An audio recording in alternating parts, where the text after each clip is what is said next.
Em nome do Pai, do Filho e do Espírito Santo. Amém. Que Deus nos abençoe. Cuide de cada um de nós e nos proteja contra tudo que se levanta contra Deus. Porque, ao nos proteger contra tudo que se levanta contra Deus, está ao mesmo tempo protegendo a nós mesmos, porque cada um de nós está com Deus. E quem se levanta contra Deus está então contra nós. Por isso pedimos essa proteção especial ao mundo tão tenebroso, tão escuro, como em La Salette Nossa Senhora já havia falado sobre esses tempos que nós estamos vivendo. E aí devemos nos preparar com oração, com jejum, preparar cada vez mais o corpo e a alma para enfrentar todas as adversidades que podem vir sobre nós. E nessa preparação, a nossa contribuição está aqui em chamar a atenção para aquilo que Jesus quer nos dizer, o como Jesus quer nos formar.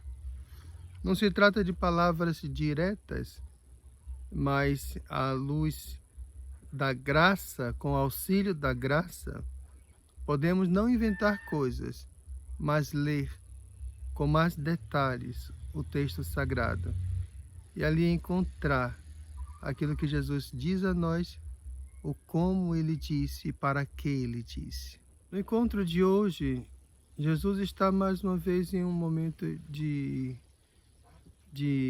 refeição, não é? É uma ceia, um jantar. Ele está com os 12 discípulos.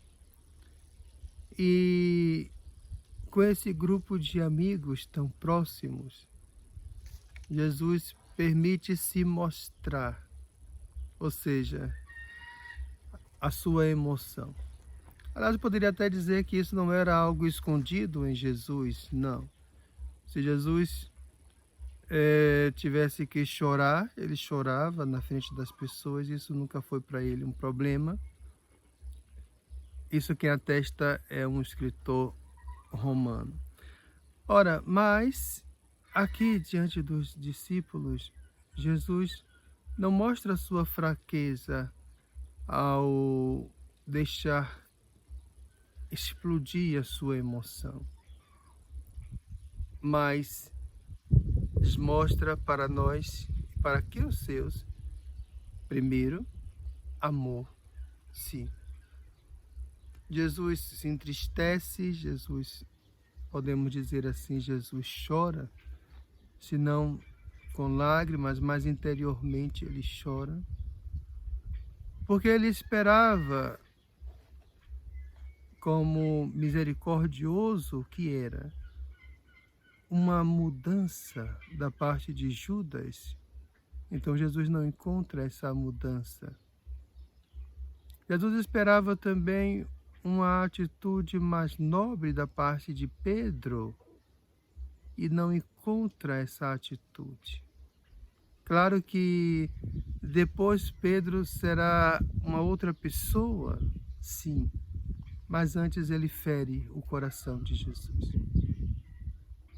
Judas não teve a mesma, aliás, não teve a mesma história, não é?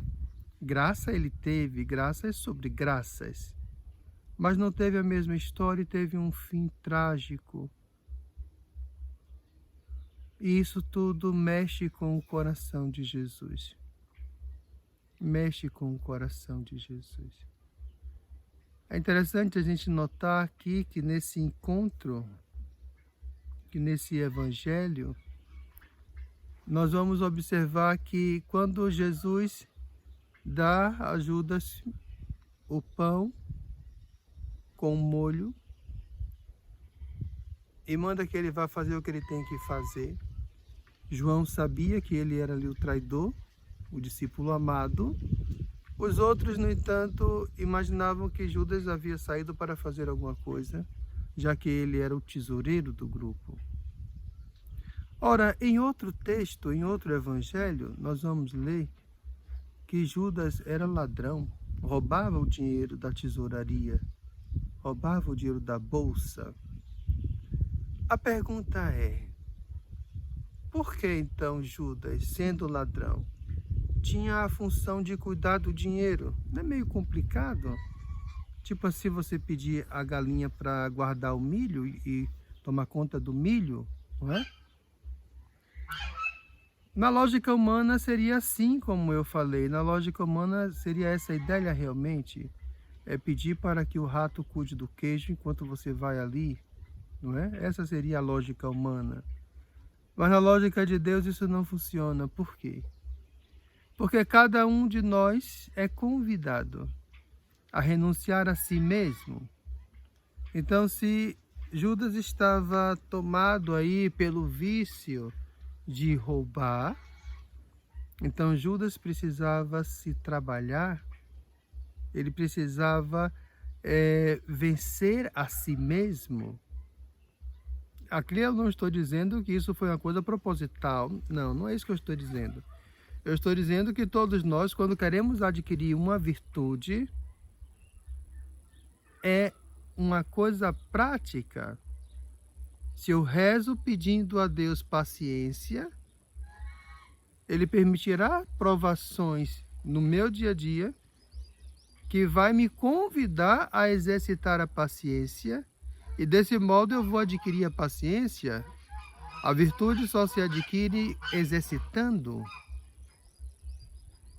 Então, aqui não foi um erro do grupo deixar Judas cuidando do dinheiro, muito pelo contrário, Judas tinha ali a oportunidade, e podemos até assim acrescentar nessas entrelinhas, certamente quantas vezes Judas teve crise de consciência por não administrar honestamente o dinheiro do grupo, as doações. Certamente que sim, Judas também era uma pessoa humana. Isso dito para a gente frisar bem. Cada um de nós, com as nossas limitações e nossas fraquezas, temos a possibilidade de cair e temos mais possibilidade ainda de levantar. Ninguém deve desejar cair, ninguém deve querer cair, mas se cair, saiba que existe 10 mãos para te levantar. Muito mais do que uma que te empurrou para a queda. Ou seja, a graça que vem em nosso auxílio, ela é suficiente e mais ainda, ela transborda. Nosso Senhor sempre manda em excesso. Então, eu queria assim olhar aqui para o segundo caso que faz hoje Jesus chorar.